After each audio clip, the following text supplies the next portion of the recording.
pagkain. Matik na hindi pwedeng mawala sa buhay.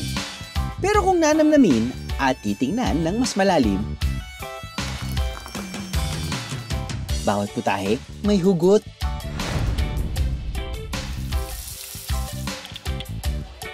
Bawat subo may kwento.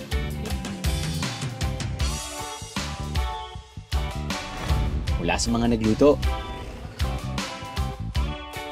hanggang sa kalikasan na todo bigay ng mga sangkap. Food trip tayo sa Rizal, Viajeros. Woo!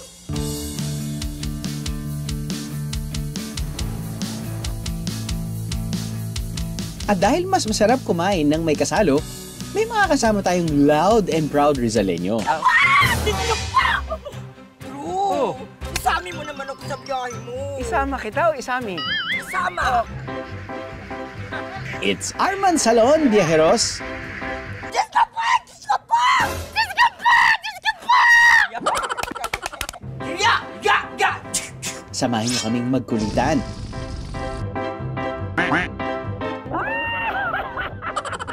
Ganyan ako! Gawin ka! Para sa akin mga pangarap! Na may kasamang kurot sa pusong kwentuhan. May 5 akong anak. Wala akong pinagsisisihan. Masaya.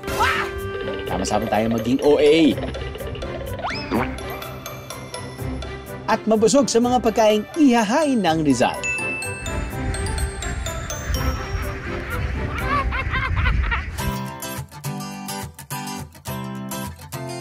Maniniwala ba kayo na may isla sa probinsya ng Rizal? Nandito na tayo sa summit! Woohoo! Okay, think about it. Nandito na tayo sa Talim Island. Isang isla na, syempre, around it is body of water. Damang-dama ng mga lokal sa Talim Island ang biyayang dala ng Laguna de Bay. Mula sa kanilang pangkabuhayan hanggang sa kanilang paboritong ihahain. Ang paborito ng mga taga-Talim Island na burong isda at kanin.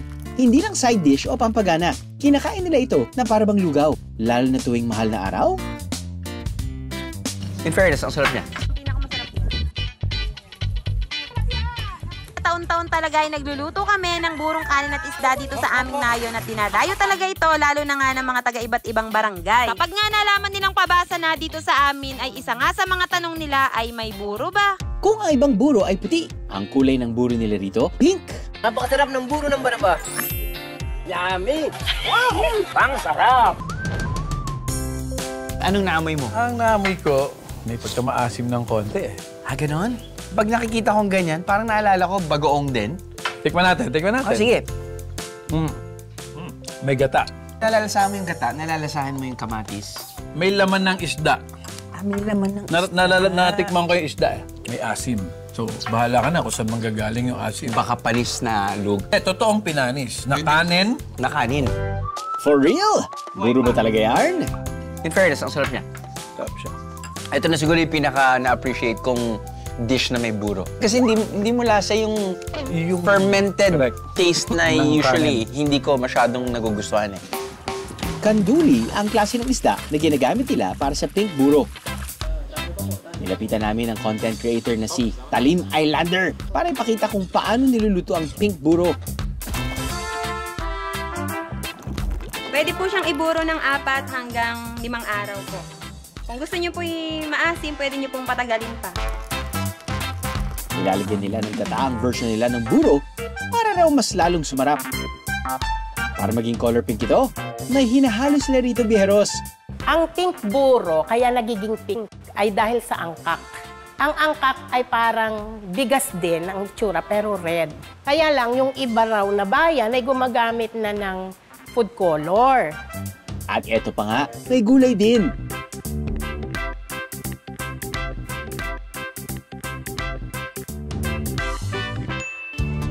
Ang Rizal ay lupon ng mga bayan along Laguna Lake. Ang mga pagkain dito ay gawa sa mga kung ano yung nahuhuli sa Laguna Lake. Mga isda, hipon. Mula sa Talim Island,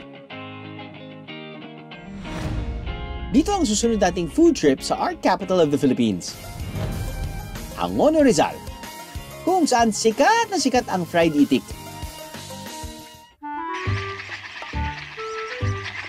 Mga biyero, nandito tayo ngayon sa Rizal, dito sa isang itikan. At narinig niyo naman sa background natin, medyo lumalakas na talaga yung sigaw. Nagugutom na ako! Ha? Hala! Sandali lang. Nagugutom na ako para ipamilya ko, mapakain ko na! Kit-kit! Excuse me. Okay lang ho ba kayo? Oo. Apo, nagsushoot lang po kami. Yung pamilya ko nagugutom na, kailangan ko makakuha ng itik. Diyos ko po! Kilala niyo ba siya? Makakasama natin ang content creator na si Arman Salon, Byeros. Siyempre, kailangan munang paghirapan ang kakainin. Magpaparamihan kami ni Arman ng mahuhuling itik. Sino sa aming dalawa ang manok niyo, Byeros?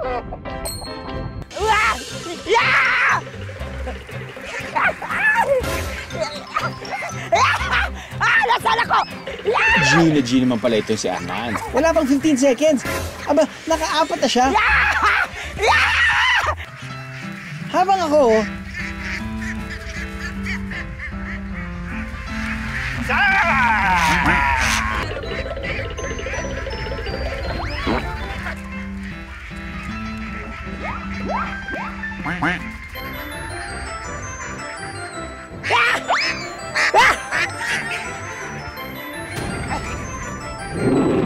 Okay na! Ano, kamusta? Ayos na. sa loob lang ng 2 minuto, aba, nakawalong itik itong si Arman. Kamusta naman ang pakiramdam na marami kang nahuling tae? Siguro kanina nakahawak ako ng pupo. Doon ako lumakas.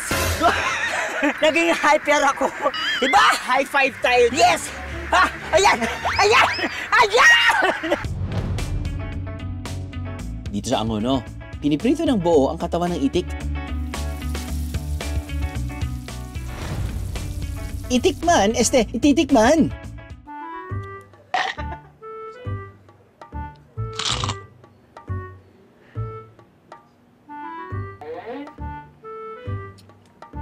Di kasi nagutom na talaga. Pasensya na talaga. Masarap. Ayun, sarap nito. Masarap. Kung ito yung matamis na sauce na... Ako, ito nga yun.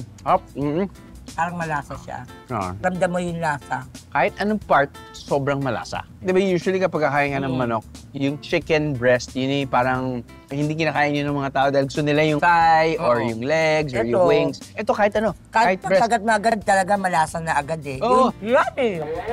Ang sarap.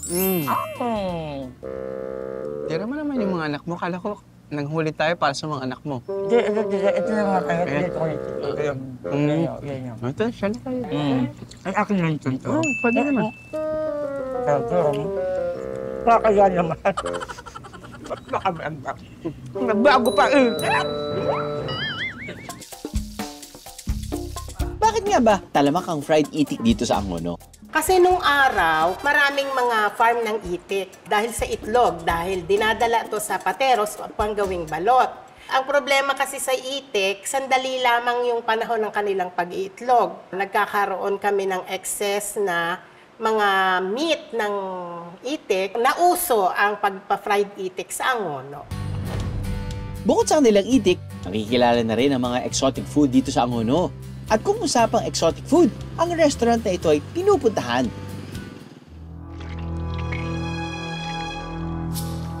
For today's video, uod ang mumukbangin natin, Byeros. Ito ang mga uok o coconut worms. Ang kakainin naming uok ni Arman, nakadepende sa aming mga baga. Ha? Ang challenge, palakasang hipa ng mga kandila. May 9 na kandila na ihihilera sa aming harapan. Bibigyan kami ng tig 2 beses para hipan ang mga ito. Kung ilan ang matitirang kandila na may sindi, yon ang bilang ng uok na kakainin namin.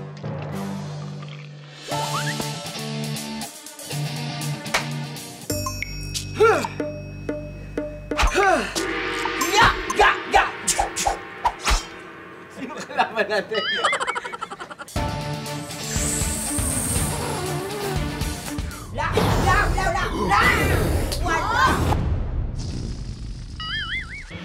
Apat na kandila ang natirang may sindi sa akin. Ilan kaya kay Arman? Teka Kay, ano mo na ako, inhale.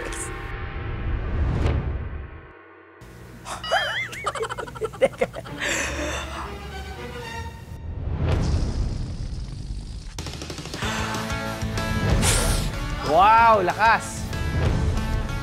4 din ang natirang kandila ni Arman.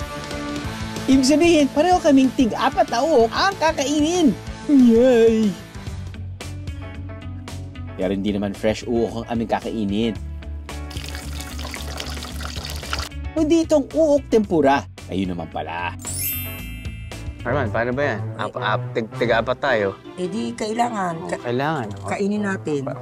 Gusto mo ako naman na una. ikaw muna. Para lang, syempre, ikaw yung guest. Nahiya naman ako sa'yo. Ay, syempre, No? Para siyang uok.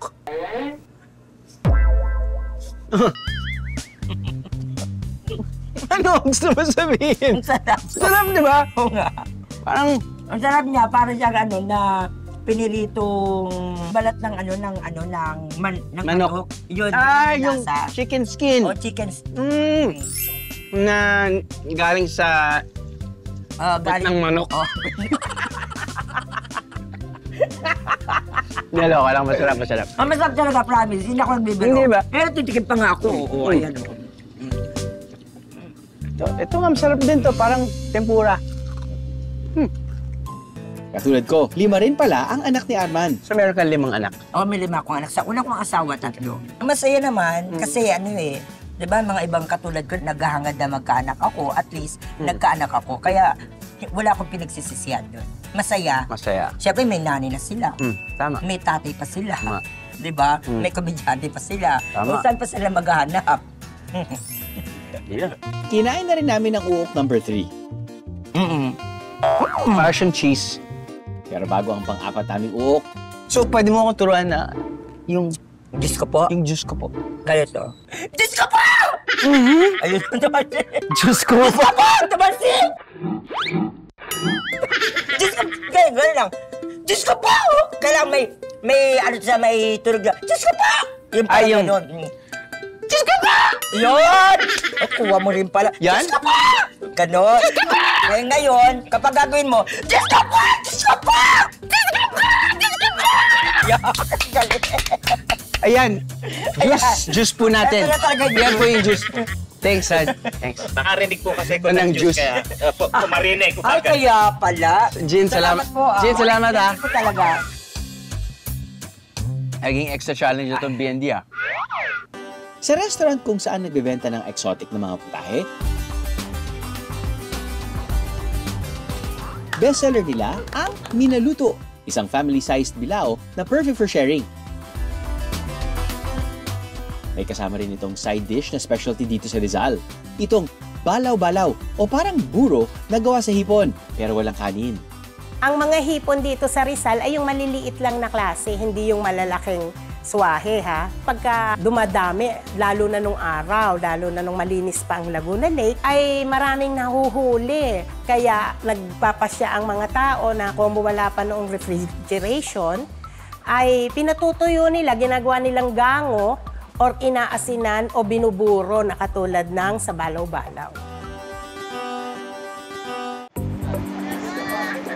Talagang malaki ang ambag ng Laguna de Bay sa pagkain sa Rizal. May isa pang hipon dish na ipinagmamalaki ng mga taga Rizal, ang pinugot. Kung sa iba, itinatapon ang ulo ng hipon. Sa pinugot, ang gamit-gamit na pampalasa, mga pinugot na ulo ng hipon. Sa restaurant na ito, swahe o yung malalaking hipon na ang ginagamit nila sa kanilang pinugot. Isa-isang tatanggalin ang ulo ang mga hipon at kukunin ang katas nito bilang pampalasa. Ilalagyan din ito ng gata at sotanghon. Alam mo yung nakikita ko dito, ah. Para siyang sinigang. Alam mo yun? Yun yung naamoy ko. Para siyang sinigang. Ayan, meron pa sigarilyas. Siyempre, siling haba. Meron tayong eggplant. At yung sauce natin, excited akong subukan. Uy. Ayun, no? Meron siyang asim ng sinigang. pero meron din siyang gata. Sinigang na may gata. Plain and simple, pero yung flavors niya hindi plain and simple. One more time. With feelings.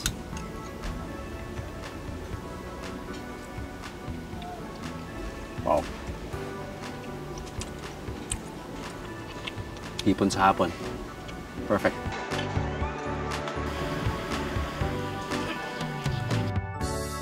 Hindi kalayuan mula sa Laguna de Bay. May bagong adventure naman tayong susubukan. Skiing kahit walang snow? Ginagawa yan dito sa Rizal, Bieros. Pag mahulog ka, hindi sa snow. Yes. Sa semento. Nandiyan yung kaba. Natatakot ako dati.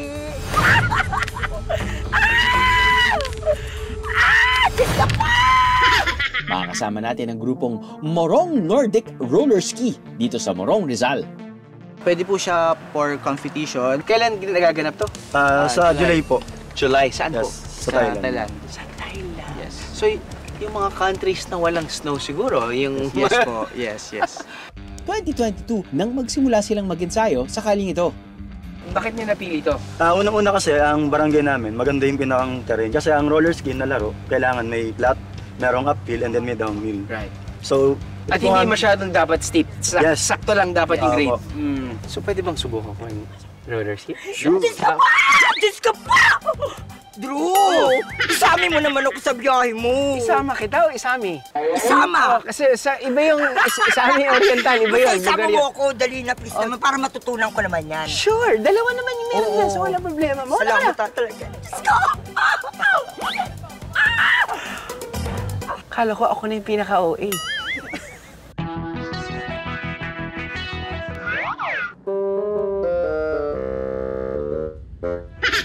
Safety first, Bieros. Tara, skiing na tayo.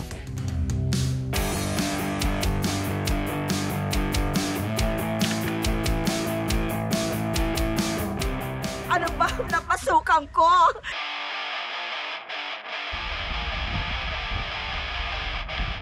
Naalala ko yung feeling ng sinubukan din natin yung ski sa snow. Same dynamics, same technique.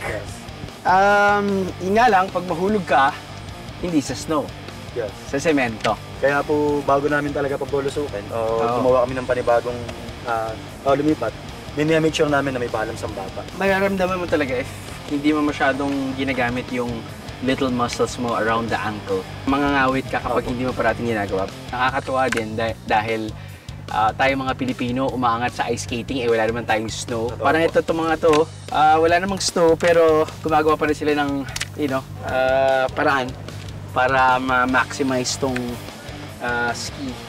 In this case, roller ski. Yes po. Ikaw, Arman, kamusta ka naman dyan? Ganyan. Para matulak kayo. Sige po. Nice. Good po. Nice. Parang nag-aaral ako maglakad nito Yes po. Pero nakagulong. Dati, Sige, Mas Arman. dati. Tama po yung ginagawa niyo. Natatakot ako dati. Turuan mo ko maglakad. Go. Lalo tayo! Go Team Philippines! Go teammate! Ganyan ako! Gawin niyo! Para sa aking mga pangarap! Diyos ko! Nandiyan ka ba? May mga bagay kahit di natin alam, kailangan natin pag-aralan. Ayan na! Ayan na! Ayan na! Good job naman, Arman. Ang roller skiing pwede rin daw subukan ng mga turista. Basta't makipag-ugnayan lang sa grupong Morong Nordic Roller Ski para may plano ito, Bieros. Ang paboritong pansit sa palengke ng mga taga Rizal, masabaw at kinakain ng direkta mula sa supot. Yan. Tapos kakainin yung plastic. Hindi po. Sisip-sipin po natin. Sipin niyo po. At mga tira-tirang tinapay at gatas noon, panghimagas na sa Rizal ng ilang dekada.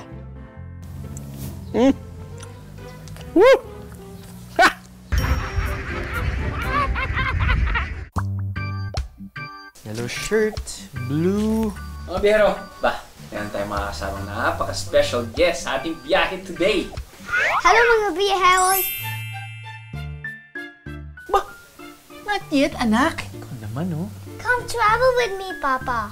Naka naman! Biyahe yata ni Primo to, ah.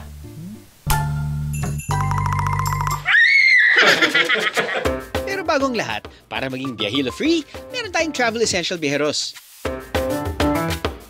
Meron tayong Bonamin Chewables for the whole family. Nariyan ang Bonamin for mommy and daddy. And my Bonamin chewables then for kids 5 years old and above, like me. Take 1 hour before biyahe para ma-enjoy ang stress-free kontra biyahilong trip with the whole family. Dahil ang Bonamin Chewables give 24-hour relief from pagsusuka due to motion sickness na common lalo na sa mga bata.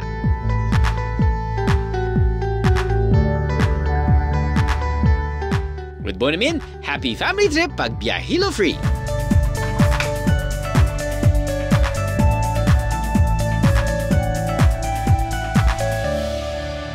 Where are we going, buddy? We're going somewhere fun. Somewhere. This is biyahe ni Primo. You gotta be more specific than that, kuya. Okay, so we're going camping and swimming and traveling from Manila all the way to Rizal. We're gonna have fun. You're gonna have so much fun.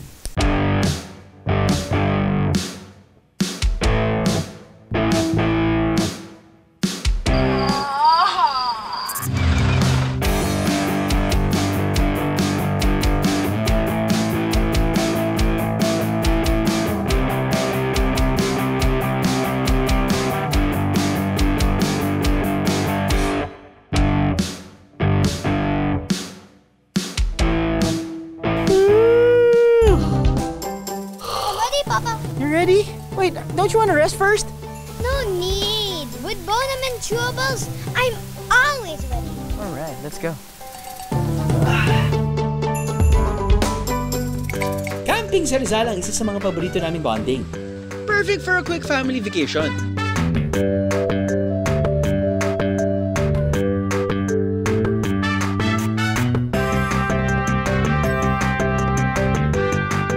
Kahit ano activity pa yan, siguradong magiging happy family trip pag biyahilo-free with Bonamin Chewables. Available in all leading drugstores nationwide.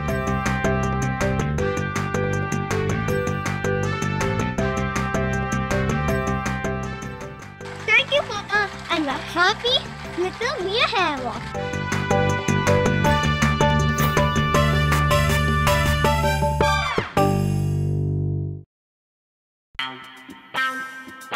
Saan pa ba tayo tatabo kung murang pagkain at bilihin ng nais? Eh di sa palengke. Dito sa Morong, sa probinsya ng Rizal, may mga pagkain na classic daw para sa mga lokal. Ang pansit palengke. Rekta raw sa supot kung kainin yan. Pang-almusal sa umaga, gano'n. May sabaw po, tsaka yun ang parang pinakamurang pwedeng biling kaagad. Bata pa ako, ito na pinakakain ng nanay namin sa amin. Ulam namin sa kanin to. Abay, masubukan nga yan. Magkano po yung isang ganyan? 10 piso po. 10 piso lang yan. O sige po. Paano niyo po ba kinakain? Pwede yung pasupsop. Pasupsop. Pag sanay kayo, pwede rin dito. Eh di doon tayo sa ano, sabi nila eh, kailangan act like a local daw. So, Yan. tapos kakainin yung plastic. Hindi po. Sisip-sipin po natin. So, hindi naman ako madumi kumain. Minsan-minsan lang. Sipsipin niyo po. Yan. Okay po ba? Okay siya. Hindi mo na kailangan ng bowl. Para mabilis. Kasi Para mabilis. tao sa palengke, mabilis. Mabilisan lang po. Perfect daw itong i-partner sa bibingka nila. Parang kumain ka ng pancit canton tapos kanin. Ang sarap po ng ano nyo. Bibingka. Oo.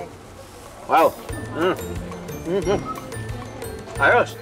Kung sa pansit palengke, lumalabas ang pagiging praktikal ng mga taga Rizal.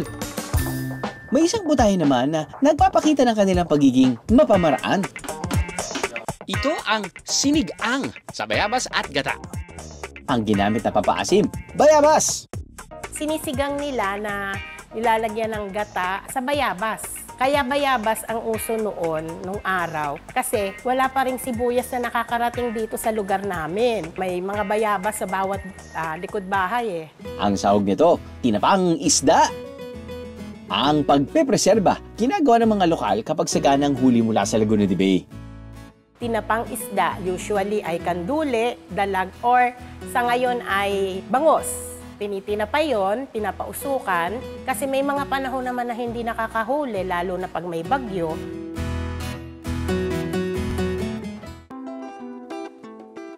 Makukumpleto ba ang food trip kung walang dessert? May isang panghimagas na buhay pa rin sa loob ng ilang henerasyon. Ang puding ni Anding mula sa Morong, Rizal.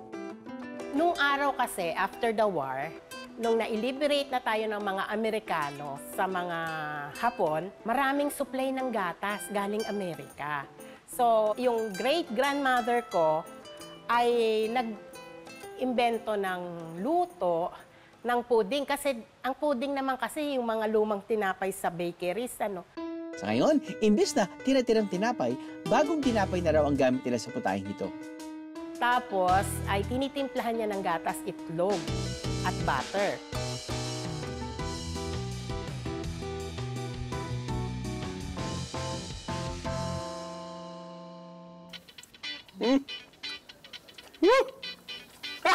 Kung hindi pa kayo nakakain ng bread pudding, ako kinakain ko yung bread pudding dahil sa texture niya. Hindi siya masyadong matamis.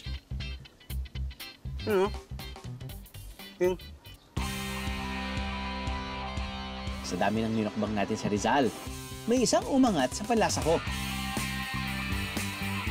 For me, yung pinaka-paborito ko na nalasahan and with some depth na feeling ko hindi ko makakalimutan, yung... Anong pangalan nga ulit nun? Dalawa lang, yung pinugot. Dahil parang ngayon ko lang yata natikman yung ganong combo. Ang sarap lang, pasok eh. Pasok sa, alam mo yung perfect sour flavor na nakakatakam, na gusto mong kumain ng kanin. Sa pagtikim ko sa mga pagkaing tatak Rizal, nalasahan ko rin ang tamis, asim, at linamnam ng buhay ng mga taga-Rizal. Mananatiling buhay ang mga putahing ipinatikim sa akin ng Rizal, hindi lang sa aking panlasa, kundi pati na rin sa aking puso.